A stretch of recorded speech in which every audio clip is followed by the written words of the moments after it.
ଥଣ୍ଡାରେ ତ ଆମେ ବରଫ ଲେଖେ ଜମି ଗନୁ। हाय गाइस सबको मोर जोहार मुई तो भल अच्छे तमने केनता अछ कमेंट थी जरूर बताब। सकालु सकालु इताके देखुच काए केनता खाऊजे फिर देख इताके मंदिर आसला जेनता केनता उत्पाद होजे जे बेलबुड़े फिर आमे रेडी हे गनु मंदिर जीवार लगी। आमे दुई जन फिर पले आसनु मंदिर के इने तो आसला के देखनु जे केते सारा लोग आसी ही सारथिले न।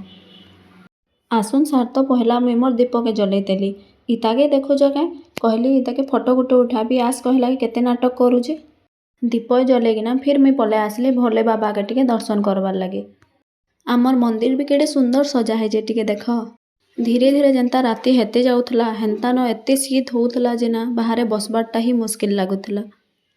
आमे बोली नाई जेतकी जन भी शिवरात्रि करुथले ना ई थंडारे सबकर हाल बेहाल हो जाउथला इने।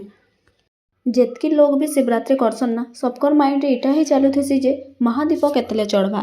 हो छाड़ आस तुमको देखाबी आमर इने महाशिवरात्रि रे महादीप केनता चढ़सी।